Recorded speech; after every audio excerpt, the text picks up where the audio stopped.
aguardar um pouquinho para a sala dar uma enchida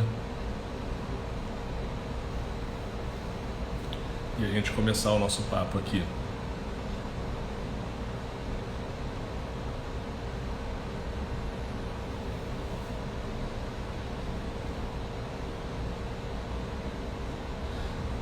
Bom, pessoal, boa noite.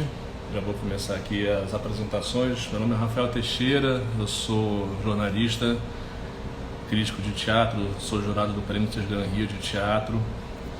E hoje a gente vai bater um papo com o autor Pedro Kozovsky. Vou até já ver aqui a solicitação do Pedro já. Bom, Pedro Kozovsky é dramaturgo, diretor teatral, professor também. Pedro, E aí, Rafa? Beleza? Tudo bom? Tudo certo. Bem. Tudo certo. Estava te apresentando aqui. Tá ótimo. Dando um breve resumo aqui, antes da gente entrar no nosso papo. Tá, Pedro beleza. Kozovsky é dramaturgo, diretor teatral, professor de artes cênicas. A gente vai falar um pouquinho sobre isso também. Pedro é graduado em psicologia, mestre em psicologia clínica, inclusive. Vamos falar um pouquinho sobre isso no nosso papo. E fundador daquela companhia de teatro que existe desde 2005, né, Pedro? Desde 2005, exatamente. E no Prêmio Gran Rio, o Prêmio de Teatro, Pedro Kozovsky conquistou o prêmio como autor pelo maravilhoso Caranguejo Overdrive e foi indicado também 2 anos depois pelo Guanabara Canibal. Isso aí. E aí, Pedro, a gente tem começado esse papo tradicionalmente justamente puxando como gancho o espetáculo pelo qual o nosso convidado foi premiado. Uhum. E eu queria que você falasse um pouquinho do Guanabara Canibal, a gente vai falar. Eu queria que você falasse um pouquinho do Caranguejo Overdrive, eu queria que você falasse um pouquinho da gênese desse espetáculo. Primeiro explica um pouquinho o que é, né, para quem não conheceu, para quem não viu esse espetáculo, e me conta um pouquinho de como é que surgiu esse espetáculo. Tá, poxa, primeiro agradecer, Rafa, pelo convite.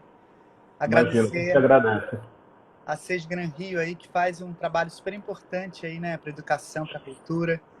No Rio de Janeiro tá precisando, né? Então, bom, o Caranguejo Overdrive, ele na realidade, o Caranguejo Overdrive, ele nasceu de uma continuidade de trabalhos daquela companhia, né? Assim, quando a gente criou a peça, a gente estava comemorando 10 anos. Então foi em 2015, há 5 anos atrás. E o Caranguejo Overdrive, ele nasce um pouco com essa história, com essa trajetória. Afinal, poxa, né, ser fruto de 10 anos de trabalhos contínuos, né, no Rio de Janeiro, né, que a gente sabe que tem assim muita precariedade no sentido das políticas culturais, né? Então manter um núcleo, né, coerente, com linguagem, com continuidade é uma coisa muito, enfim, não é uma coisa simples, né? Não. Então aí o Caranguejo ele nasce um pouco desse fruto, né? Assim, ele de modo mais imediato ele vem ele dialoga muito com o trabalho anterior, que é o Cara de Cavalo, que é um trabalho de 2012, e que a gente inicia um olhar sobre a memória do Rio de Janeiro, sobre a memória, assim, não aquilo que é lembrado, mas justamente aquilo que é esquecido. Aquilo que não encontra discurso, né? Aquilo que está sem palavras, né? Então, e aí o Caranguejo, então, ele vem justamente desse encontro com o Rio de Janeiro, e a gente estava ali no auge ali da coisa do projeto olímpico, né? Das transformações urbanísticas. Então, quem estava vivendo aqui no Rio esses anos sabe ali a intensidade, né? Sabe ali a loucura que estava a cidade. Então vem um pouco desse encontro, desse sentimento em relação ao Rio de Janeiro, às mudanças urbanísticas, e também uma referência muito importante, que é o Josué de Castro, e o Mangue Beach. Uhum. Né? O José de Castro é um importante geógrafo que escreve um único romance chamado Homens e Caranguejos. Uhum. E nesse livro, Homens e Caranguejos, ele vai descrever o que ele chama de uma poética da lama, né? Uma poética do mangue. Uhum. Né? Assim, ele vai descrever o ciclo mágico que une caranguejos e os catadores de caranguejo, né?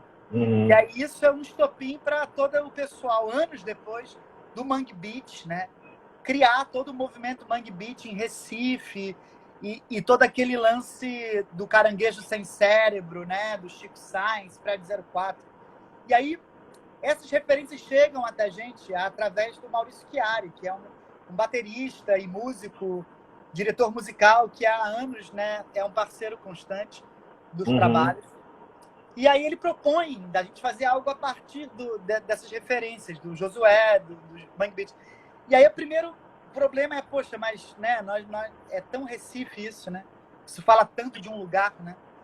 E aí por esse ímpeto que estávamos ali também, nesse momento do Rio de Janeiro, das transformações, a gente resolveu, bom, então dá para pegar ali o Mangue Beach e o Josué, né, como poética, como linguagem, né, como invenção, e trazer para toda essa loucura, essa efervescência dos acontecimentos do Rio de Janeiro, né, na ocasião da Olimpíada. Só que a nossa estratégia é a seguinte: a gente não vai falar do presente, a gente resolve falar do passado, que é a obra do Canal do Mangue, uma obra que aconteceu no século XIX e que começou a dar o primeiro contorno urbanístico da cidade do Rio de Janeiro. Então é mais ou menos isso. Mais ou menos isso que é o Caranguejo. E me fala uma coisa, eu queria que você contasse um pouquinho de como é que foi o processo criativo de vocês nesse espetáculo do Caranguejo Overdrive, porque eu sei que, enfim, esse texto ele não apareceu pronto no primeiro dia de ensaio, vocês começaram a ensaiar com o texto pronto, né? Me conta um pouco de como foi esse processo. Tá. Não, então, o processo do Caranguejo é normalmente como a gente trabalha, assim, na companhia, minha parceria com o Marco André Nunes, né? Nós temos isso, como eu disse, eu trouxe aqui algumas referências, então, José de Castro, Mangue Beach, Rio de Janeiro histórico, Canal do Mangue, obra do Canal do Mangue ali no século XIX, Guerra do Paraguai, né? São referências que vão, de certo modo, contaminando ali, mobilizando o nosso afeto, a nossa vida, né? E aí, em algum momento, a gente se junta a um grupo e começa, de certo modo, a lançar esses afetos para esse grupo, né? Esses afetos que vêm dessas histórias, dessas referências. E aí, aos poucos, esse grupo começa também a tentar traduzir esses afetos que a gente está transmitindo em quê? Em espaço, em palavra, em materialidades, em qualquer tipo de linguagem, visualidade, incorporalidade, enfim, tudo que, de certo modo, diz respeito ao teatro. E aí, a partir desse jogo, o texto e a cena vão se produzindo, e a atuação também, né? A performance das atrizes e atores também vai sendo construída, né? Então, o Caranguejo nasceu um pouco desse lugar, né? Como todas as nossas peças, né? Como todas as peças que eu faço com o Marco, né? É um lugar de um texto que se cria na sala de ensaio, né? Assim, de um texto que é vivo, e de um texto que é cena, e também de um texto que é palavra, né? Então tem essas muitas camadas, né? Assim, foi mais ou menos assim, nessa pegada. Esse tipo de processo para você, bom, para quem é só espectador, ele talvez não seja muito acostumado, parece ser uma coisa, quando você fala assim, tipo, gente, que coisa louca, né? Você começar a iniciar um processo de ensaio sem ter um texto. Mas para você isso é como respirar para você, né? Isso é muito natural para você, né? É a forma mais prazerosa que eu encontrei de poder escrever. É claro que eu escrevo de outros modos. Eu também gosto de escrever, tipo, o que chama, né, no gabinete, né? Eu também gosto de escrever sozinho, mas você nunca é sozinho, mas de modo mais, não assim, de um modo mais reservado, se a gente pode dizer. É bonito também, mas nada igual a sala de ensaio, ao calor, à troca, a essas palavras que se manifestam em muitas vozes, em muitos corpos. E a dramaturgia, na realidade, é só uma tentativa de criar ligação, né? É de criar um elo entre as vontades e desejos de autoralidade de todos os artistas ali na sala de ensaio. Né? Então, Carolina Virgues, né, que participa, né, e tem todos os outros, né, atores, né, também que estão lá, mas todos são atores que são com um ímpeto de criação, de autoralidade muito intenso. Então, a dramaturgia, de certo modo, tenta sensivelmente, né, traduzir essa vontade em palavras, em estruturas para as palavras, em imagens, né? Um pouco por aí. E isso exige de você, Pedrinho, como artista, isso exige de você uma permeabilidade, né? Você não pode ser um autor monocrático, né? Que isso exige de você. E isso é uma coisa que você já traz naturalmente no seu temperamento artístico. Isso não é nada que você tenha precisado trabalhar isso enfim, nos seus trabalhos. Isso já é natural para você, né? Essa coisa meio esponjosa. Sou totalmente. Sou um cara muito receptivo, assim. Como um bom pisciano. E também, como um bom pisciano, eu sou um cara muito assim, né? Poroso mesmo. Assim, sou muito receptivo ao meio, às coisas que me atravessam, né? Mas é claro que não basta ser poroso. Dentro da porosidade você tem que ter também um certo tino, né, da escuta. Né? Treinar a escuta, né? E aí, você falou aí do meu mestrado e da minha formação em psicologia, né? E aí, sobretudo, até a psicanálise, né? Ou a psicoterapia, a psicanálise, que foi, na verdade, o eixo que levou um pouco essa minha formação acadêmica, apesar de eu não ter levado isso adiante. Mas lá há todo um treinamento, né? Sobretudo na psicanálise, né? Não sei se você já fez, enfim, teve oportunidade. Mas a escuta do analista, do psicanalista, é uma escuta, é algo ativo, né? Não é uma escuta, não é um campo de passividade, né? Assim, se a escuta, você escreve escutando. Então, é claro que, por exemplo, quando eu estou vendo o improviso da Carolina Virgues, ou do Alex Nader, ou do Matheus Macena, eles estão fazendo muitas coisas. Mas, às vezes, tem uma pequena célula, tem, às vezes, uma palavra, tem, às vezes, um gesto, algo que a gente sente que tem força. E aí cabe, né, a dramaturgia poder, de certo modo, não deixar escapar essa pequena célula de força poética e depois, claro, aí, de modo mais assim, como a gente conhece mais a figura do dramaturgo, do autor, ir para o trabalho da transpiração, que é pegar essa célula que surgiu, essa coisa intuitiva e tentar estruturar como discurso, como texto, né?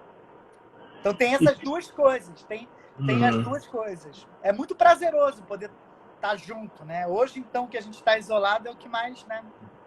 É o que mais a gente sente falta. Poder estar na sala de ensaio, né? Poder trocar, enfim.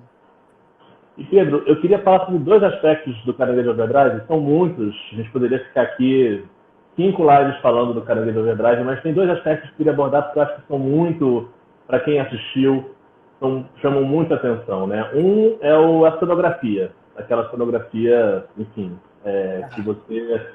Eu, quando assisti à frente da primeira fila, porque estava com cadeira extra, né, com almofada extra, e você sai realmente na lama, né? Você sai no... E, bom, depois a gente fala da música, mas eu queria que você falasse um pouco dessa cenografia, como é que isso foi desenvolvido, como é que foi a sua participação nisso, porque, como você falou, tudo ali é atravessado por todo mundo. Me fala um pouco dessa cenografia. Então, na realidade, até lembro, né, Rafa? Acho que a tua crítica foi a primeira, acho que foi a primeira crítica que, assim, que de certo modo acho que foi a primeira crítica que a gente teve que exaltou a peça, ou que, né, deu à peça esse lugar de reconhecimento. Eu diria que foi a primeira crítica, porque todas as críticas exaltaram a peça, né, Pedro? Não, mas acho que a tua foi a primeira. Não, eu só dei a sorte de assistir primeiro, só isso. Não, mas num certo sentido também, né? Quer dizer, tem aí o seu, o seu marco, né? O fato de ter sido a primeira, né? Mas como é que foi essa cenografia? Como eu disse, nesse trabalho de 10 anos, né? Nessa continuidade, uma peça desemboca na outra. Né? Em uma peça, às vezes nesse processo de criação, nessa sala de ensaio, nesse caldeirão, nessa gira, nessa mistura da sala de ensaio, às vezes quando você vê, você tem ideia para 1, 2, 3, 4, 5 peças. E aí cabe ao dramaturgo, ao diretor, né, poder escolher a peça certa a ser contada ali, né?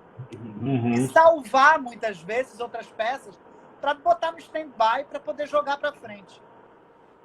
Então, sobre a cenografia, o Cara de Cavalo, como eu falei, que na realidade, meio que, de certo modo, a matriz, assim, do Caranguejo. No Cara de Cavalo, nós tínhamos essas 3 baias.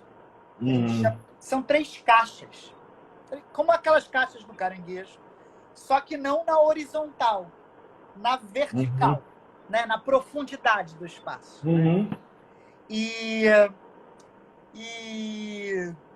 lá nós tínhamos nessas 3 baias, uma com brita, outra com terra e a outra com areia. E o Cara de Cavalo tinha todo um diálogo com a obra do Hélio Oiticica. Um diálogo direto, porque o Hélio Oiticica cria a obra homenagem a Cara de Cavalo em 64, de 64 para 65, depois que o Cara de Cavalo é covardemente exterminado, né, pela polícia militar do Rio de Janeiro, da época, em 64, né, ainda. Quer dizer, como sempre, né, aquela coisa constante. Então, o cenário do Caranguejo, naquela época, 2012, né, talvez a gente tinha mais recursos, né, para poder fazer o nosso trabalho. O que acontece no Caranguejo é que os 3 viram um. E em vez de estar na vertical, na profundidade do espaço, ela passa a estar justamente na horizontal, né? Assim, e o público em U. Né? Então, assim, essa cenografia que o Marco, né, assim, de modo bem perspicaz, né, pôde criar, ela vem diretamente do... Assim como, por exemplo, essa baia, essa caixa de areia do Caranguejo, tem em cima... 4, se não me engano, 4 ou 6 panelas, acho que são 6.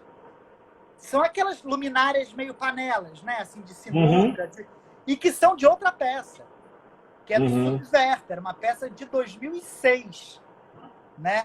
Então, assim, como há uma continuidade, tudo meio reaproveitado. A gente tem um acervo, a gente tem um galpão ainda. Apesar de tudo, nós ainda mantemos um galpão onde temos lá muitos cenários que são reutilizados, né? Então a cenografia nasce disso. Nasce dessa síntese. Né? Agora, aquela cenografia, em grande parte, ela é impossível de ser guardada, né? Porque, assim, tem uma questão operacional, técnica ali, daquela quantidade de areia, para não falar dos caranguejos vivos. Sim. Não, a peça ela tem um formato muito leve, assim, muito fácil de circular. Não é à toa que nós realizamos a peça no Brasil inteiro. Assim, acho que tem, se não me engano, 2 estados que a gente não fez. Não só capitais, a gente fez capital e interior. Eu acho que tem, se não me engano, eu não vou arriscar porque posso falar errado, mas são só 2 estados, com certeza. Acho que Amazonas nós não fizemos e mais algum outro estado que nós não fizemos. Mas de resto, assim, a peça foi apresentada no Brasil inteiro, porque internacionalmente também fizemos Portugal, fizemos Colômbia com ela, mas é porque ela tem uma facilidade, ela é muito móvel. Essa areia, de fato, a gente não guarda, claro. Né? Assim, essa areia, a cada apresentação ou temporada, né? Na temporada ela fica lá. cerca de 800 quilos de areia, né? Assim, mais ou menos, né? Mas dá para fazer até com um pouco menos, mas o Marco não gosta muito. E os caranguejos, claro, depende da localidade, depende né, assim, também da legislação, né? Porque é um aspecto polêmico, né? Assim, também da peça. Mas, enfim, nós já fizemos também, eventualmente, sem caranguejos, né? A gente faz com pedras, e a gente já fez temporadas, inclusive, sem utilizar os caranguejos, utilizando pedras no lugar dos caranguejos. Então tem uma simplicidade, porque o que se guarda, na verdade, é aquela estrutura de madeira, a gaiola onde ficam os caranguejos, um display onde ela escreve, né? A Carol faz ali, a cientista, ela descreve, e outros pequenos objetos, né? Que tem. Então, a peça tem uma mobilidade, uma leveza muito estratégica para a difusão dela, assim. E, Pedrinho, o outro aspecto que eu queria falar do espetáculo também é sobre a música, que é um elemento muito forte, como, aliás, em outros trabalhos de vocês, a música é um elemento muito forte também. Eu queria que você falasse também um pouco sobre isso e também como é que você interfere nessa, porque, assim, é outra coisa, né? Assim como o texto não chega pronto no primeiro dia de ensaio, também não chega um compositor que vocês contratam com as músicas prontas e toma aí, né? Quer dizer, é algo também super permeável. Me fala um pouco sobre a questão da música. A música também é uma parceria né? Agora essa parceria foi em 2010, está fazendo 10 anos, com o Filipe Storino, né? O grande amigo que acabou de ser pai, que eu mando aqui saudações e lembranças ao meu amigo Filipe Storino. Filipe Storino é nosso diretor musical, né? E a música, quer dizer, todo o nosso trabalho, desde uma peça chamada Outside, o Filipe chegou a fazer uma peça anteriormente com a gente, que era o Artista, que foi meu primeiro texto, né? Mas era uma trilha gravada. E em Outside a gente resolve trabalhar com banda em cena. Música ao vivo. E o Marco tem a grande sacada, né? Assim, porque era um musical, mas era um musical meio show de rock, era um musical imperfeito, nesse sentido mais criativo da palavra, né? O Marco tem a grande sacada de colocar a banda no centro do palco, como se fosse um show. E não colocar a banda ali meio de lado, meio escondidinha, meio atrás de uma tela roxa, ali para dar Não, ele coloca a banda no centro. E aí, obviamente, isso passa a ter uma força e passa a ser um elemento de todas as nossas peças desde 2011. Então, desde 2011, nós só trabalhamos com música ao vivo, né? No Caranguejo, né, assim, poxa, a gente está tratando de referências que são Mangue Beat, Chico Sainz, ou seja, um tipo de sonoridade muito impactante, muito vibrante, né? Então, assim, a música, ela exerce, na sua relação com a própria palavra, primeiramente, uma relação de uma mistura, de uma fusão radical. Muitas vezes a gente não sabe o que é canção, o que é texto falado sobre música, o que é a música na frente, o que é o texto atrás, o que é essa dimensão da própria palavra que se torna som ao ter música no fundo, que se torna ritmo ao ter música. Então a música tem esse sentido, que é um sentido de dramaturgia sonora, né? E junto com isso, a relação direta da música com o espaço e com os corpos. Porque nós, lembrando, né, o Outside era uma peça de 3 horas que nós fizemos no Galpão Tom Jobim em 2011. E era uma grande ópera, uma coisa enorme. E o que a gente faz no Caranguejo, né? O Marco, com muita, né, inteligência, né? A gente reduz tudo. A gente coloca o público muito perto, muito próximo, mas não reduz a intensidade sonora, vibracional, energética dos corpos, da cena, das palavras. Então, aquela música, pela proximidade, ela passa a vibrar no corpo do público. Ela não só ela entra como força sonora, mas como uma força vibrátil, como uma força, como uma energia. Diretamente em impacto com o corpo do público. Então é uma peça onde o público vê de tudo muito próximo, mas não é uma peça intimista. Não tem nada de intimista. É uma peça super extimista e, ao mesmo tempo, muito perto. Entendeu? Então, assim, um pouco por aí. E, Pedro, bom, aí o resto é o que se viu, né? Como diz o resto da história, né? O Caranguejo fez que ele foi enfim. A peça está viva. Até esse Sim. ano nós apresentamos. Nós apresentamos no festival contra a censura, lá do CCSP, né? Que fomos convidados pela Prefeitura de São Paulo, né?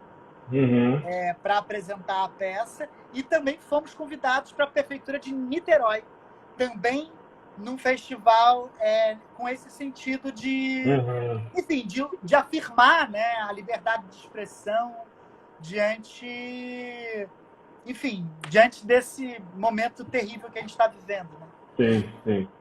Mas eu queria te perguntar uma coisa. É óbvio que não existe essa história, né, você imaginou em algum momento que vocês pudessem ter esse sucesso dessa carreira, com essa peça.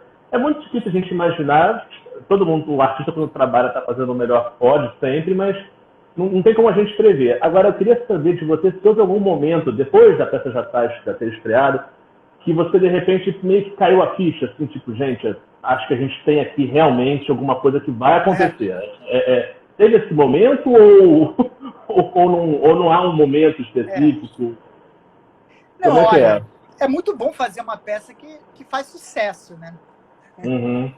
Assim, eu não sei o que dizer. O Caranguejo, na realidade, ele, como eu disse, ele é fruto de uma trajetória coerente, né? De uma pesquisa continuada, e que ali, no seu apogeu, ali aos 10 anos, ali num grande momento, depois de 10 anos, e se não me engano, 8 peças, ou algo próximo disso, 9 peças, ocupações, residências, circulações, nós fizemos, de fato, uma peça que foi uma peça com muito reconhecimento, né? Assim, então, assim, não dá para pensar, né? Essa coisa do sucesso, ela, na nossa cabeça, acho que na minha, no Marco, dentro da nossa coerência interna de grupo, de criadores, artistas, a gente está sempre sendo muito fiel, ou muito, assim, muito engajado com os nossos valores, com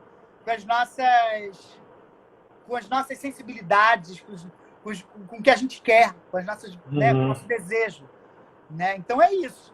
Agora, de fato, o Caranguejo, a gente fez uma primeira mostragem, né, assim, do Caranguejo, ainda em aberto, antes de estrear mesmo em 2015, em 2014, num projeto chamado do Cine Vista, né? Um projeto organizado, né? O César Augusto nos convidou, né? Um projeto, acho que foi feito também junto com o Nando Libonati, se não me engano, estava ali junto também. E aí, nesse projeto, eu dei uma oficina junto com outros dramaturgos e dramaturgas, e aí tínhamos que apresentar, além da oficina, né? Eu tinha possibilidade de mostrar um trabalho, né? E aí a gente ficou, poxa, será que a gente apresenta o Cara de Cavalo? E aí a gente falou, poxa, era um dinheiro muito curto, acho que, sei lá, eram R$5.000 para realizar a peça de novo. A gente ficou, pô, será que vale a pena? Muita gente, pô, vamos fazer uma leitura meio performática do Caranguejo, que seria o nosso novo projeto. E aí nos concentramos aí durante 2 ou 3 semanas intensamente com um grupo muito receptivo, muito apaixonado, muito engajado. E aí ali a gente começou a estruturar os primeiros contornos, né? Os primeiros apontamentos. E aí saiu quase que praticamente o texto. E, num certo sentido, a concepção plástica, visual e sonora da peça. Nessa tour de force, assim, de 3 semanas que fizemos. Aí, é claro, depois que a gente fez, a Carol Virguês, que é uma atriz muito experiente, lá no Dulcina, numa coisa super experimental, né? Todo mundo no palco, uma coisa bem aberta, né? A Carol Virguês virou para mim e para o Marco e falou: essa peça é uma peça muito, muito, muito foda, muito importante. Ela estava vibrando, assim, né? Ali na saída do Dulcina, eu estava tomando aquela cerveja. Eu falei, que isso, Carol? Que loucura. Você está viajando, não tem nada a ver, é uma loucura. A peça não é nada com nada. A peça é uma loucura, uma doideira, entendeu? Você está viajando. Assim, ela falou, a gente escuta, mas não leva muito assim a sério, né? Uhum. E aí depois, nesse contexto, né, dessa comemoração dos 10 anos, nós tínhamos aí conseguido uma verba do finado Miriam Muniz, da Funarte, talvez um dos últimos, acho que o penúltimo, já demorou para pagar, já foi difícil, para realizar uma peça chamada Laio e Crísico. Sim. E aí nós achamos, bom, conseguimos o dinheiro para nós fomos ao Sesc, né, ao Espaço Sesc, ainda chamado assim, né, da grande Bia Radunsky, que nos acolheu a vida inteira, e nós somos realmente muito gratos e fruto daquele trabalho sério que foi desenvolvido ali. Nós decidimos apresentar, olha, nós conseguimos aqui o Miriam Muniz para fazer o Laio Cris, mas a gente, como vai comemorar, tem que ter mais de uma peça. Então vamos fazer o Caranguejo. E aí, mais ali, junto ali com aquele valor da compra dos espetáculos que o Sesc dá, a gente resolveu fazer essa ocupação de 10 anos. Uhum. E a nossa aposta era no Laio Crísico. Não, que nossa aposta era a peça de trabalho, assim, bom, essa é a peça que tem um valor maior, é uma peça que tem grana, que não sei o quê. E o Caranguejo é a peça mais experimental, né? E aí o que, ironicamente, né, você vê que a gente, enquanto artista, a gente faz uma leitura equivocada, quase que permanentemente da realidade. Quer dizer, não está nas nossas mãos, né, o que o público, o que a recepção faz com isso. Uhum. E o caso mais assim, exemplar é esse do Caranguejo, né? Não que a gente não apostasse, claro que a gente apostava, claro. tanto que a gente estava retomando uma peça para ser feita sem dinheiro, mas a nossa aposta assim, principal, né, seria o Laio Crísico. E o Laio Crísico foi muito bem, uma peça que eu amo, eu adoro o texto, eu adoro a cena, acho os atores Heron, Ravel, nossa, uma coisa fantástica, entendeu? Todo mundo ali, enfim, e agora a peça que foi o Caranguejo. Foi aqui que lançou. E, Pedrinho, para a gente fechar um pouquinho esse capítulo do Caranguejo, você já meio que falou um pouco, rapidamente, enfim, já de alguma forma falou um pouquinho, puxou a pergunta. Não dá para falar da trajetória do Caranguejo sem a gente lembrar de um episódio triste que vocês passaram no ano passado, no qual vocês estavam com apresentações agendadas, uma temporada agendada, tudo pronto, e tiveram as apresentações repentinamente suspensas. E aí eu queria que você falasse um pouquinho sobre esse episódio, como é que isso, enfim, como é que isso mexeu com vocês. Foi um episódio, assim, decepcionante, lamentável, mas ao mesmo tempo, não nos surpreendeu, né? Porque, de fato, nós estamos vivendo um momento onde a cultura está sendo assim, suprimida, né? Assim, está sendo atacada, né? Assim, em todos os sentidos, né? Em termos de tanto, né, do ponto de vista material, né, do fomento das verbas para a cultura, que é um bem necessário, que é um bem fundamental, né? Assim, se tratando de relações humanas, de sociedade, de viver junto, como pensar uma vida junto sem a cultura, sem algo que realmente crie esse elo, essa ligação entre as pessoas, né?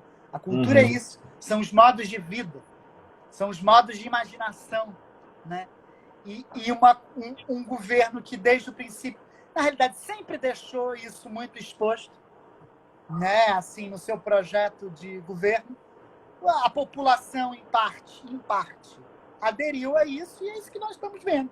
Então, quando aconteceu a ocasião, nós fomos convidados para comemorar os 30 anos do CCBB, aquele espaço fundamental, aquele espaço que nos formou.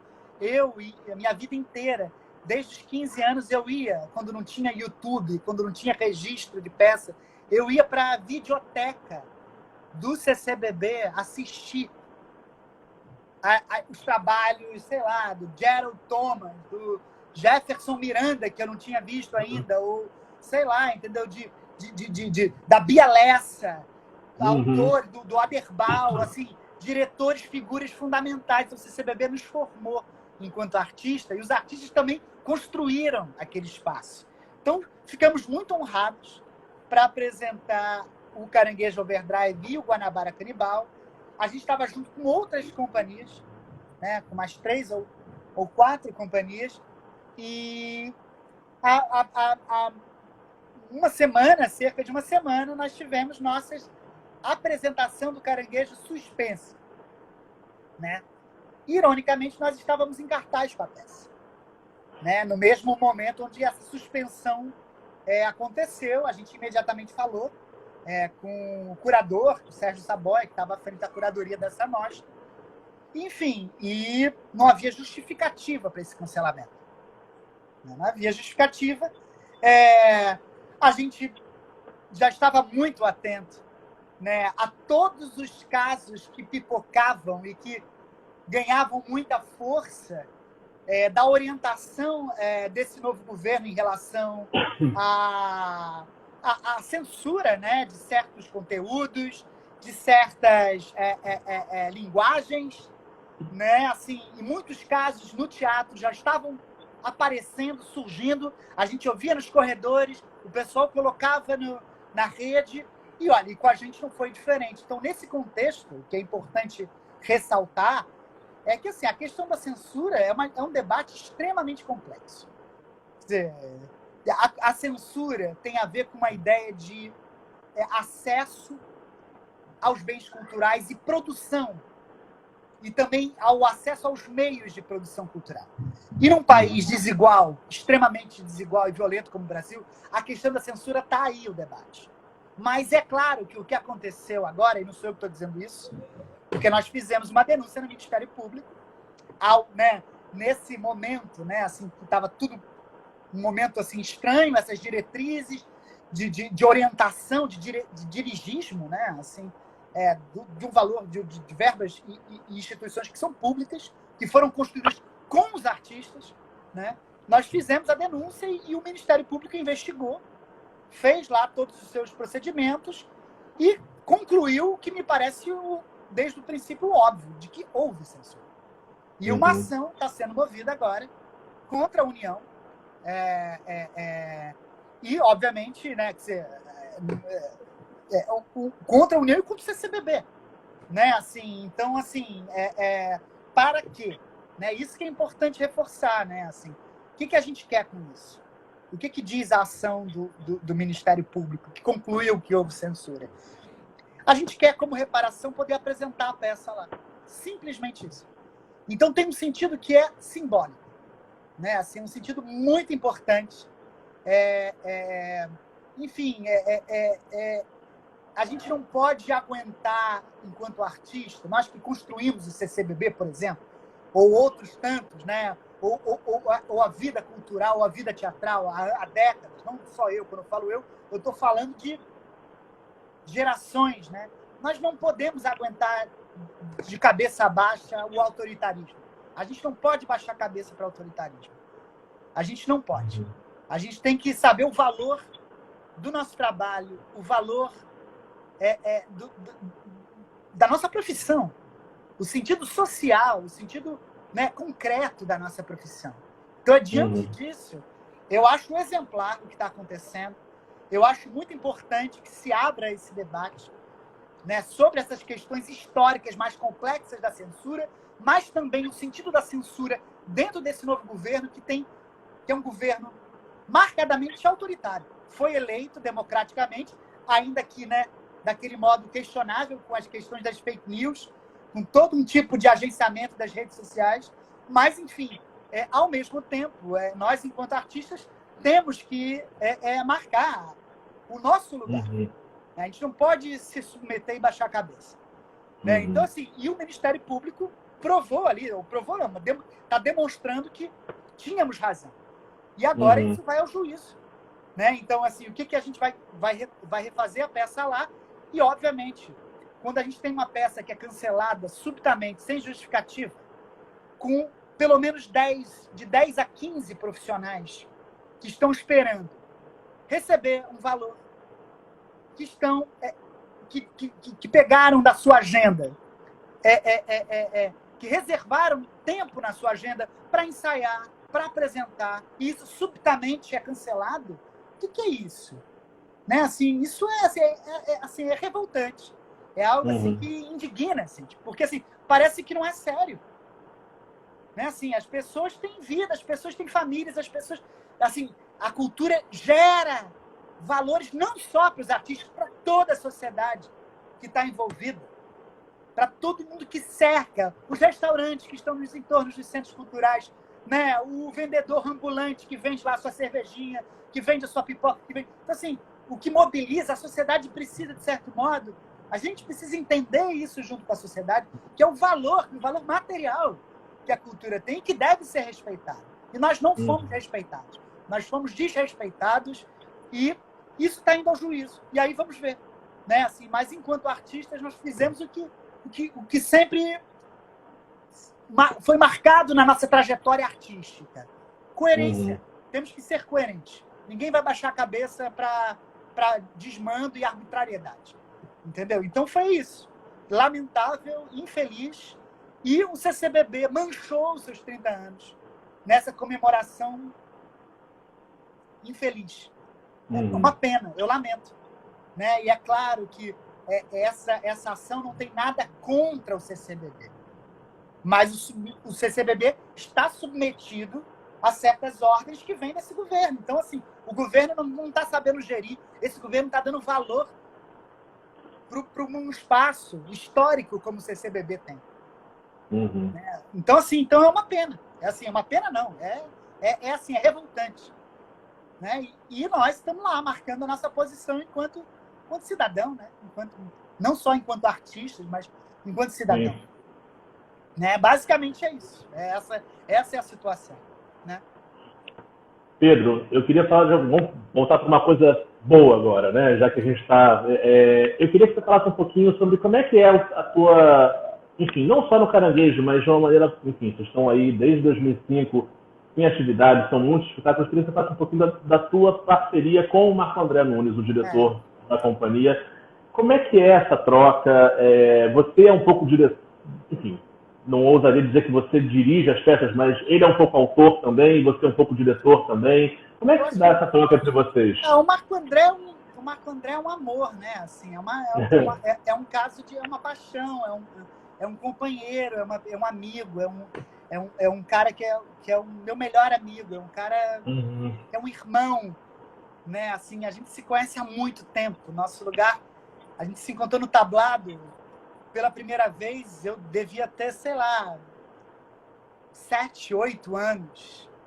E ele fazia lá o marinheiro, um dos marinheiros do Pluft.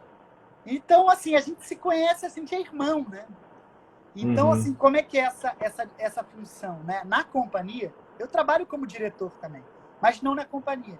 Na companhia, a gente entendeu que o meu trabalho é como dramaturgo, eu faço o texto, o Marco é o diretor, ele faz a cena. Onde é que nossos trabalhos se misturam? O tempo inteiro, porque as coisas se juntam, mas as funções estão lá, bem delimitadas, e é importante delimitar. Né? Mas nós somos os realizadores, né? A gente concebe, a gente é sócio, a gente tem uma empresa junto, que é aquela companhia, né? É uma pessoa jurídica. Então, assim, nesse sentido é que assim, a nossa relação é como um casamento artístico, né? Assim, algo tão raro, algo tão assim prazeroso, né? Assim, para poder, né, ter 4 mãos, né? Ter 4 cabeças, ter 4 pernas. Isso é uma maravilha, né? Torna a gente mais forte, né? Torna a gente mais resistente para isso tudo, né? Então é basicamente assim. Maravilha. E Pedro, saindo um pouquinho agora daquela companhia, eu queria falar de um trabalho muito especial, enfim, certamente para você e para quem assistiu, também para mim foi muito especial ter assistido, que foi o trabalho que você fez com seu pai, o Tripas. E aí eu queria que você, enfim, resumidamente falasse um pouquinho sobre o que é, para quem não pôde assistir, porque tem ali uma coisa que vale a pena explicar o que é o espetáculo, né? Sobre o que é o espetáculo. E dentro disso, que você falasse um pouco como é que é trabalhar com seu pai. Enfim, é um solo com o seu pai maravilhoso, o Ricardo Kozlovski, enfim, arrasando naquele espetáculo. E como é que é teu pai, escrevendo para o pai, dirigindo o pai, como é que foi isso? Foi transformador, foi perturbador, foi assombroso e foi muito alegre também. Assim, eu não sei, eu poderia ficar soltando adjetivos aqui ou muitos predicados, assim, porque eu acho que seria infinito, assim, porque foi uma coisa... né, a gente fala o tempo inteiro da relação da vida com a arte. E todos esses trabalhos com o Marco, né, tão marcadamente assim, trabalhos realizados a partir do afeto, do nosso encontro. Então, assim, a gente tem, de certo modo, nossa profissão, né, é uma profissão, é um trabalho, mas um trabalho que está diretamente implicado também com uma ideia de vida, né, uma ideia de alargar, de diversificar o repertório disso que a gente chama de vida. Né? Então, meus trabalhos com o Marco são sempre trabalhos muito transformadores. É como se cada novo trabalho, um novo contorno do meu corpo acontecesse. Né? Assim, um novo contorno, um novo desenho de corpo, de sensibilidade, de pensamento, de modo de se relacionar acontecesse. Né? E com o Tripas isso foi radical, porque eu estava ali diretamente criando com meu pai. Né? Assim, eu tenho que falar porque é importante também. O Tripas ele vem muito assim a partir de uma experiência muito bem sucedida de um amigo meu, Álamo Facó, quando ele fez a peça chamada Mamãe. E eu acompanhei muito de perto o momento do Álamo, quando a mãe dele, que era uma pessoa genial, Marta, saudosa Marta, estaria agora nesse momento, nossa, seria uma pessoa importante de tê-la aqui. Eu acompanhei o momento da perda da Marta. Isso me tocou muito. Foi uma peça que ele fez, né? E era uma peça muito assim, sabe? Ele se colocava muito para jogo enquanto pessoa, enquanto a sua vida, né? Pessoal, né? E com toda essa coisa, né? Da autoficção, né? Mas eu acho que para mim, assim, eu não me ligo muito nos gêneros, naquilo que pode, de certo modo, delimitar um certo gênero, um estilo, né? Mas de fato dialoga com essa, né, com esse gênero, né? Se pode chamar de gênero. Mas então a partir disso, quando meu pai o meu pai ele teve algo de 2014 para 2015, justamente com Caranguejo. Né? Ele teve um momento que ele teve o intestino dele arrebentou, cara. Ele estava já com umas diverticulites um tempo e bum! Né? E ele estava viajando, estava fora do Brasil, aí veio correndo para cá, se internou, chegou com um quadro de sepsemia e ficou tipo meses e meses internado, fez diversas intervenções cirúrgicas. E eu, pela primeira vez, fui convocado, eu me senti convocado a estar junto do meu pai, de fato. Né? Não apenas como pai e filho, mas como pessoa, como alguém que precisa muito ajudar alguém. Né? E aí fui muito convocado nesse sentido e estive presente. E essa convocação me deu, né, me despertou a ideia de que ele, de fato, né, só conseguiria se curar, né, de todas essas intervenções, todos esses problemas no intestino, se a gente criasse algo juntos. Se a gente ousasse nesse sentido de recriar o nosso contorno sensível entre pai e filho. Né? E ele, né, ele se recuperou, foi 1 ano e meio, 2 anos quase de recuperação. Nós resolvemos fazer uma viagem. A gente tem, né, a descendência judaica, meu pai estudou mesmo no colégio judaico e tal, ele nunca tinha ido lá para o Oriente Médio, para Israel, e nós fomos para Israel. Fomos lá para Israel, fomos na Palestina e tentamos entrar ali o Egito estava fechado, mas fomos para a Jordânia também. E a gente fez uma travessia a pé, né, ali do sul de Israel até ali Petra, a famigerada ruína de Petra, né, assim, berço, né, da civilização e tal. E aí eu encontrei meu pai, acho que pela primeira vez, né? Porque assim, a peça, nesse sentido, esses contornos que a peça recria de sensibilidade tem a ver um pouco com esse lugar da paternidade, né? Nesse mundo patriarcal tardio, decadente, onde talvez tudo os signos mais violentos, os signos mais deploráveis, estão associados à ideia, né, de ser pai, que é a ideia do patriarcado.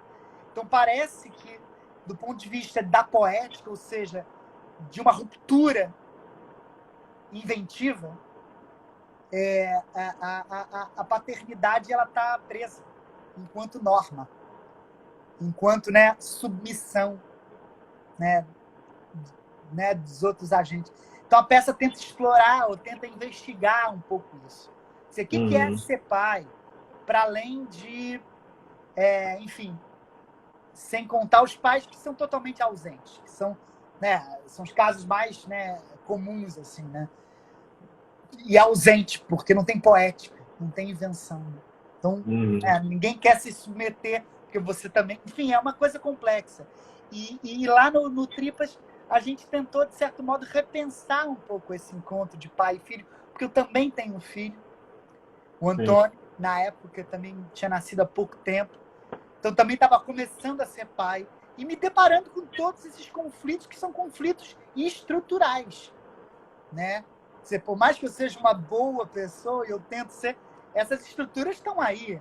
Essas estruturas me fazem agir, me fazem reproduzir muitos padrões, me fazem reproduzir muitas ações que, às vezes, eu não gostaria, mas quando eu me vejo, eu estou ali, né? Enredado. Então, como é que, através da criação, a gente consegue redimensionar os contornos de uma poética da paternidade, né? Então, o Tripas é sobre isso. E isso de uma maneira muito radical. Porque ali não só... Você me perguntou também do fato de eu estar dirigindo e estar atuando com meu pai, não sei o quê. Ele atua um solo, mas eu tenho uma performance com ele também, né? Sem falar muito, sem dar spoiler. Mas o que aconteceu no Tripas foi também um encontro de dois artistas. Claro, é pai e filho, mas também são dois artistas, também são duas pessoas. Existe algo que também é ali horizontal. E é importante que seja.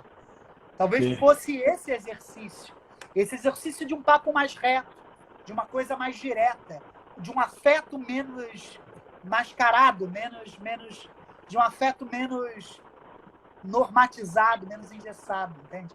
Então essa foi a onda do Tripas. Foi uma peça transformadora, sem dúvida, assim.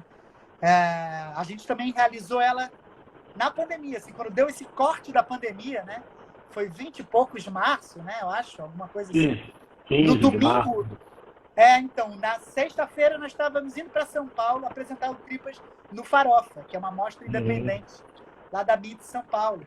E apresentamos, ficamos no maior dilema, se apresentava, não apresentava, apresentamos o Tripas e voltamos no domingo. No domingo ali, quarentena, assim, junto até com outros artistas que estavam cariocas em São Paulo, que estavam com suas peças canceladas, enfim. Então é uma peça que está viva. Isso é uma peça que nunca vai deixar de estar viva, enquanto eu e meu pai estivermos vivos. Então é uma peça que celebra a vida, uma peça que reinventa uma dimensão que a arte deve ter, que é a possibilidade de através de uma imaginação poética e política, redefinir os contornos, redefinir os acordos, atualizar, reconfigurar aquilo que a gente toma como algo normativo, naturalizado, né? Assim, essa é a experimentação. Esse é o campo, muitas vezes, excepcional que o trabalho do artista se posiciona. Por isso tantas disputas, por isso tantos, né, conflitos, né, com a ordem, com o autoritarismo, né? Assim. Pedro, bom, a gente falou do seu pai e aí, obviamente, a gente tem que trazer aqui que o seu pai não é o único artista da família, né? Sim, Você nasceu numa família de teatro. Sim. Para quem estava em Marte nos últimos tempos e não sabe, Pedro Kozlowski é filho da Cacá Mortê, diretora, e sobrinho neto da Maria Clara Machado. Não sei se estou esquecendo algum outro artista da família, mas talvez até tenha outro ou não. Tem a Lídia Kozlowski, que é cenógrafa. Claro, a Lídia. Sim, fez o cenário. Tem muita gente. Tem muita gente. A minha avó, a Araci, que dava aula para crianças, não era exatamente uma artista, mas era uma, né, assim, ela ensinava arte, né, ensinava teatro, então essa parte mais da pedagogia da arte, né, então ela estava ali também, enfim, tive essa sorte. Pois é, e eu queria que você falasse um pouco sobre isso. Crescer numa família de artistas, o que isso bom, obviamente isso traz uma influência profissional, mas eu queria que você falasse mais do que a influência profissional, que é evidente, né? Você virou um dramaturgo, enfim, mas diretor, mas eu queria que você falasse um pouco como é que isso atravessou a sua visão de mundo mesmo, né? Você ter crescido numa família com tanta arte pulsando o tempo todo. Sim. Cara, assim, se a minha família é um tablado, né? O tablado é a minha família, né? Assim, porque ali também tem algo que é, ao mesmo tempo, profundamente transgressor, assim, porque tem a família consanguínea, mas tem uma família que eram os amigos dos meus pais, que eram meus padrinhos e que frequentavam. Então, eu criança, eu ficava ali muito solto no tablado, assim, ficava muito espiando aquilo tudo. E deve se marcar. Só te interrompendo, se é que talvez tenha alguém aqui que não seja do Rio de Janeiro, e a gente está falando de tablado, não de tablado do teatro, estamos falando de uma das escolas mais importantes de artes cênicas do Rio de Janeiro, que é a escola O Tablado. Então, talvez alguém não esteja reconhecendo o tablado como essa escola que, enfim, mas aí continua. Não, então, o teatro tablado que é uma referência do teatro infantil, né? Sim. Então, você pode imaginar, né? Uma criança nos anos 80, solta nos corredores do teatro, com referências consanguíneas, como o pai, a mãe, a tia-avó, a avó lá, mas também com toda aquela farra, aqueles amigos todos e amigas todas da loucura e da beleza que é o teatro. Então, assim, eu tive muita sorte, tive muito privilégio nesse sentido, né? Assim, de poder crescer meio como um bicho solto ali no tablado, né? Assim, um lugar que que me abraça, um lugar que é um teatro infantil. Então, do ponto de vista, né, desse repertório simbólico da fantasia e da imaginação, eu sou muito devoto disso, né? Assim, eu sou muito tributário disso. Isso me trouxe muita coisa, assim. É um lugar que está aí, vai fazer 70 anos ano que vem. Sim. E está aguentando esse momento, essas trevas que nós estamos vivendo, né, não só politicamente, mas, né, sanitariamente, né, dessa pandemia. Está aguentando, está resistindo, né? Assim, se mantém nas aulas online, mas está lá, né? Está tipo pagando um preço alto, né? Um patrimônio do Rio de Janeiro, né? Assim, onde está o poder público, né? Eu fico me perguntando, cadê? Isso é um lugar que formou 70 anos, 3, 4 gerações, e formou o quê? Para o teatro, para o teatro, formou como cidadão, entendeu? Então, assim, assim, é realmente aterrorizador, assim, a gente vê como as coisas, o poder público, de fato, não está nem aí, cara. Isso, a gente tem que mudar isso, Rafa, rápido, porque senão não vai sobrar nada mesmo. Vai ter que reconstruir muita coisa. Mas voltando. Mas o tablado foi isso, e ao mesmo tempo também é claro, né? Num determinado momento na adolescência, naquele momento, né, de muita, enfim, de rupturas e conflitos e questionamentos, né, próprios da adolescência, eu também resolvi mandar tudo a merda. Eu não tinha saco para ir no tablado, achava uma palhaçada, aquilo ridículo, achava tudo, né, assim, queria me livrar dessa identidade, queria me livrar dessas raízes aí tão, né, tão implantadas, né? Queria descobrir a minha onda, descobrir a minha turma, entendeu? Fui andar de skate, fui me meter na Fundação Progresso, ouvir hardcore e andar de skate. Fui me embrenhar por outros caminhos, entendeu? E aí, em algum momento, eu comecei a achar, também um pouco mais para frente da adolescência, comecei a ter muitos amigos lá no tablado. Comecei a entender também que tinha uma rede de afeto, assim, de amigos da minha geração. Eu cito aqui o Álamo, que eu já citei, Débora Lan, Matheus Solano, Gregório do Vivier, tantas pessoas que se tornaram aí tão célebres, né? E que estavam ali, né? Naquele momento, né? Uma escola, então tem muita gente jovem, muita descoberta junto. E ali eu comecei a me aproximar, né? Mas eu acho que, assim, eu também, ao mesmo tempo, tive que, internamente, né? Assim, eu sou puro fruto da continuidade do tablado. Mas, internamente, isso também suscitou muitos conflitos. No sentido de poder encontrar qual é a minha onda, onde é que, né? O que eu quero com isso? Onde é que eu posiciono, né? Os meus desejos, a minha vontade, né? Não só naquilo tudo que o tablado me deu, mas também em outras aventuras, em coisas desconhecidas. Né? Como toda tradição traz tudo de bom e também traz, né, coisas, áreas, zonas mais nebulosas, né? Que são histórias que precedem, né, a nossa existência. Então, o tablado, a minha família, de certo modo, é o tablado. Assim, né? Não poderia dizer de outro modo, porque é isso. E eu queria só que você contasse rapidamente, a gente já mencionou um pouquinho disso no papo, como é que entra essa história da psicologia? A psicologia vem nesse momento de você sair para andar de skate, e você, tipo, não quero mexer com essa história de ser artista, eu vou ser psicólogo, e depois você... Como é que isso entrou na sua vida? Isso vem porque eu tive um avô que era psicólogo junguiano, e trabalhou antes com a doutora Anise da Silveira, né, ali no começo da Casa das Palmeiras, ali em Botafogo, né?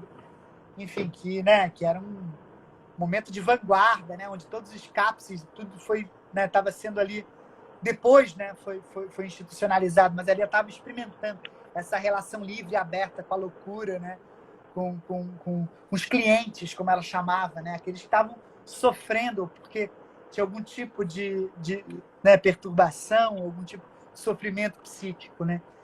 E sempre desse jeito muito humanista. Então, meu avô era uma pessoa muito que me pegou, assim, nesse momento que eu estava muito revoltado, andando de skate, muito na rua. Ele, ao mesmo tempo, também entendeu que eu estava dando meus gritos de revolta. E de certo modo, também, não sei, eu continuei andando de skate. Mas ele começou também, de certo modo, a me transmitir muitas coisas. Eu digo intelectualmente, e também como pessoa, né? Muitas referências literárias, ele tinha uma biblioteca gigante, então começou a me dar todos os livros velhos da biblioteca, aqueles livros cheios de traça. Eu estou até hoje aqui, os livros eles infestam a minha casa de traça, então aqui até hoje, mas eu não consigo me desvencilhar. E aí o meu avô era psicólogo, então assim, eu, ao mesmo tempo, meu avô no final da vida falava: Pedro, vai fazer teatro. Eu já estava totalmente no teatro, mas não abandona a psicologia, não deixa a psicologia.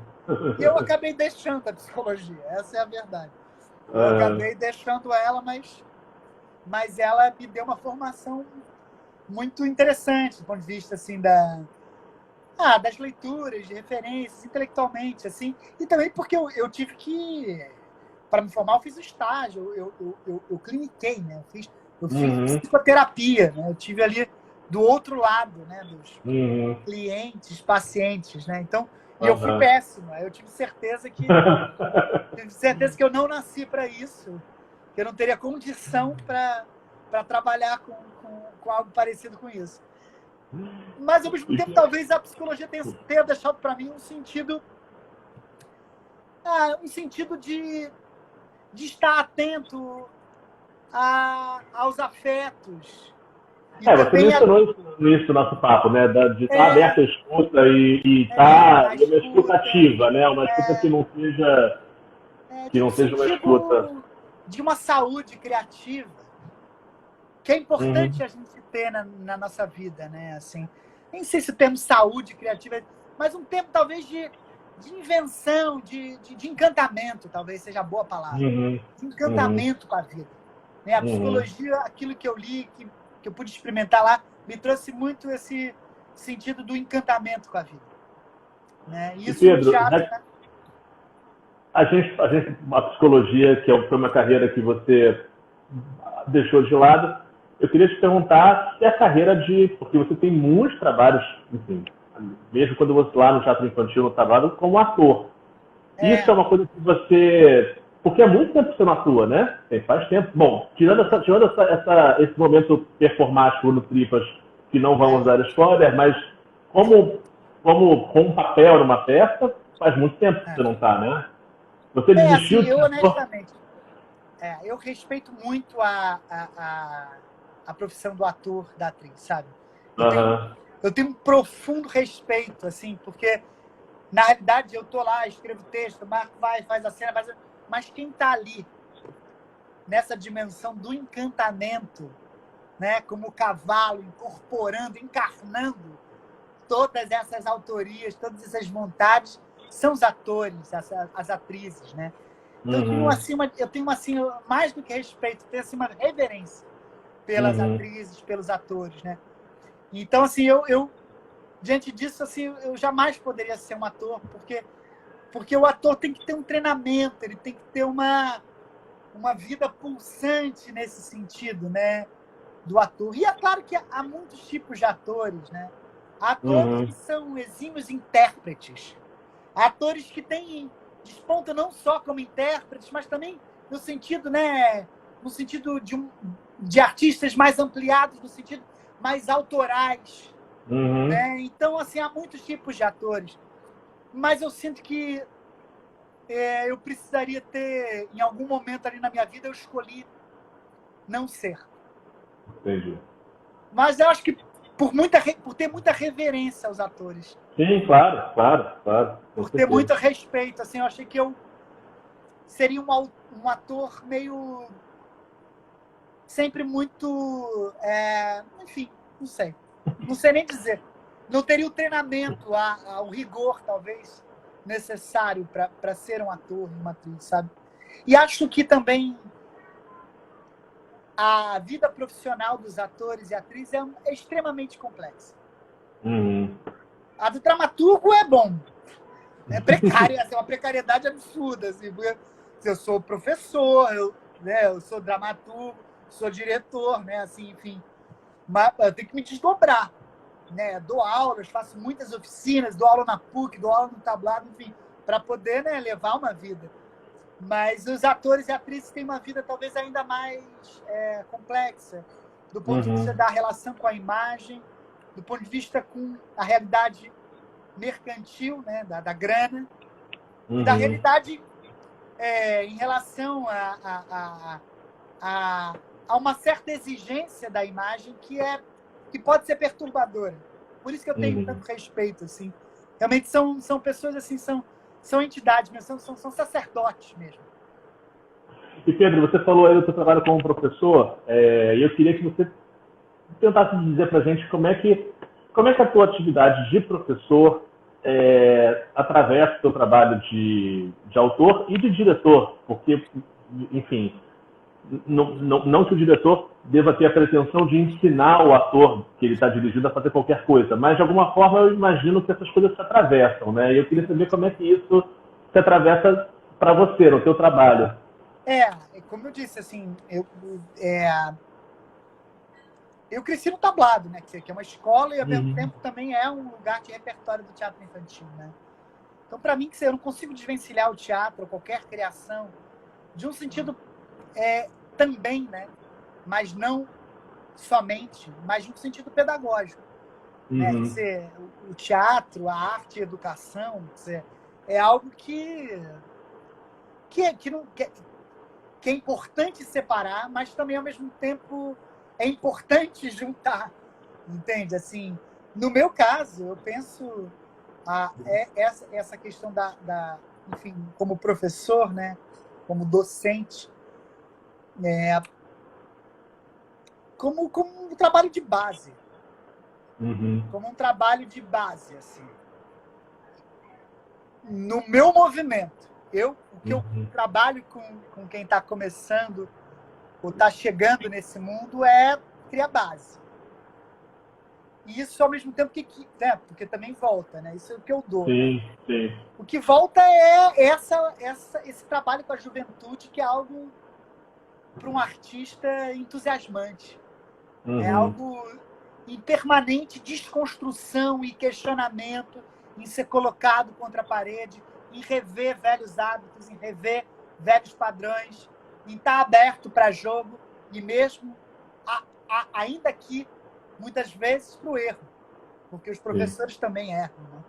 E como, né? Sim. Mas esse trabalho de diálogo, de encontro com jovens artistas, pessoas que querem isso, eu vejo como isso, como uma base. E como dramaturgo, como diretor, tem um sentido sempre de experimentação. Porque ali é possível, não é nem que eu proponha já pensando, vou experimentar, mas é natural que ali surjam coisas, né? Por exemplo, o Caranguejo Overdrive, que a gente começou falando. No Caranguejo Overdrive, nós temos 3 alunos nossos do tablado que foram fazer a peça. Desses 3 que eu cito aqui, Matheus Macena, o primeiro, se não dos primeiros trabalhos profissionais. E Eduardo Speroni, o primeiro, se não dos primeiros trabalhos profissionais. E Felipe Marques, que já era um pouco mais, já tinha uma vida profissional já ativa, mas que voltou ao tablado para as nossas aulas para dar aquela renovada, para dar aquela reciclada e acabou entrando. Então, assim, né, assim, olha que loucura, né? Assim, essa peça está diretamente atravessada com a minha e com a atividade pedagógica que o Marco dá, porque nós damos aula no tablado juntos, né? Eu e Marco. Sim. Na PUC eu dou aula sozinho, mas lá no tablado nós damos aula juntos. Então, tem esse sentido, tem esse sentido de encontro com a juventude. Também na PUC tenho que reforçar que a PUC é um curso importante de artes cênicas. Tem professores fantásticos, turmas fantásticas.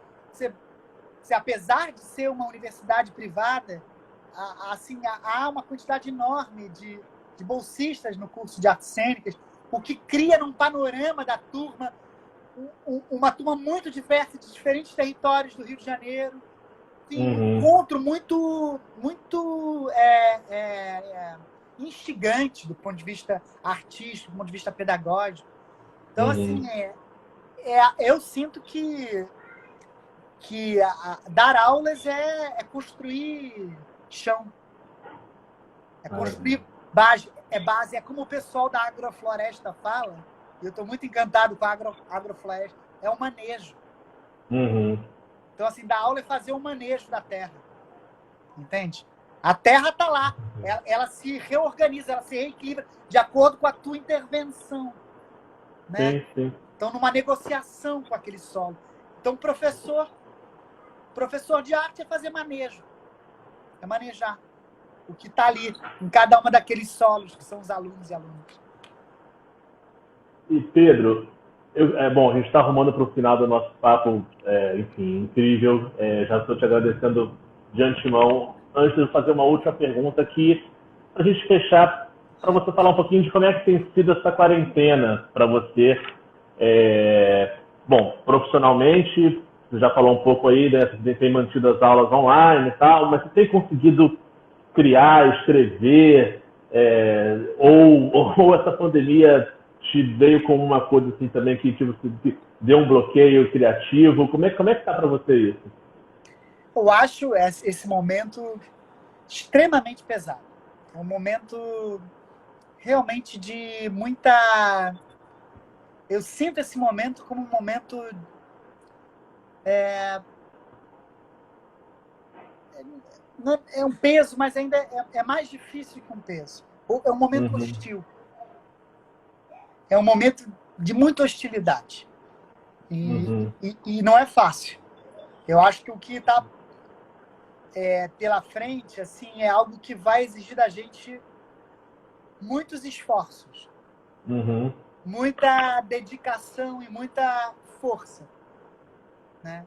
E isso é a parte boa, se há que há uma parte boa. Né? Assim, a cultura, as artes foram diretamente atingidas porque a gente vive da aglomeração. Sim. Eu, pessoalmente, eu tive 2 estreias que foram canceladas, talvez suspensas, prorrogadas, mas não sei. E 2 viagens internacionais que também foram suspensas e que também não sei o quanto que, né, isso vai ser retomado. Então, num primeiro momento, foi um momento de um grande pesar. E como todo pesar, evoca, ou de certo modo, move um pouco a nossa energia para dentro. Move a energia para casa. Move a energia para nossa, de certo modo, um olhar sobre si mesmo, um olhar sobre aqueles que estão à volta. Assim. Então, eu fiz durante o primeiro semestre inteiro um exercício reflexivo e crítico muito grande. Porque eu estava, sei lá, pelo menos uns 10 anos num ritmo muito de produção extrema, assim. E trabalhando Rio, São Paulo, Belo Horizonte, e tipo, uma coisa muito intensa, assim. E que eu gosto, eu adoro esse ritmo intenso. Mas, ao mesmo tempo, fui levado a esse freio. E aí, nesse primeiro semestre, peguei para poder olhar para mim, assim. Não sinto como um momento inspirador, um momento, eu estou aqui super concentrado. Eu estou concentrado nas coisas mais domésticas, mais ordinárias possíveis, da minha vida pessoal. Que é cuidar da casa, que é cuidar do meu filho, que é estar junto com a minha companheira, dar algum tipo de assistência para amigos, familiares, que às vezes estão num momento mais difícil ainda. E é lindo, e é ótimo poder também fazer isso. Mas tem um pesar, Claro. eu sinto um momento extremamente hostil. Assim, no pouco que eu saio às ruas, quando tenho que sair, né, eventualmente, sinto que o que virá será extremamente... vai exigir da gente muita força, muita vitalidade. Então, ao mesmo tempo, também tem essa onda do cuidado. Eu tô também entendendo esse momento como um momento, talvez, dessa chamada para si, como um momento de me cuidar. Talvez para poder, de certo modo, agir no momento certo. Para fora, no momento certo, enfim, com cuidado com o corpo, com os afetos, com os pensamentos. Então, tenho pensado muito assim. E tenho feito coisas, assim. Vou fazer agora uma oficina no SESC, agora. Fiz uma oficina no primeiro semestre. Tem grupos de estudo que eu faço livremente com alguns amigos e amigas, que a gente fica lendo livros, textos. Dou as minhas aulas na PUC, dei as aulas no tablado. Estou escrevendo um texto que já era um projeto anterior a essa pandemia, chamado Os Mesmos, que eu vou ter, o prazer, a alegria de estar junto mais uma vez com o meu pai e com a Guida Viana. Que então, coisa uma louca. para eles dois, que eu estou escrevendo. Então, Guida também faz parte das minhas memórias do tablado, dessa primeira vida, dessa primeira infância, junto com a Guida. Guida é da minha família também, posso dizer isso. Então, é uma peça que eu estou escrevendo. Então, assim, é isso. Eu estou, assim... Estou tendo que lidar tentando criar beleza no dia a dia, naquilo que é de mais comezinho, aquilo que às vezes a gente passa batido quando a gente está muito obcecado, que a criação vai criando umas obsessões, a gente fica muito maníaco, eu pelo menos fico, né? E ao mesmo tempo tô com a bola mais baixa e tá ótimo. É belo, tem beleza, tem poesia em olhar para dentro. A gente aqui não percebe.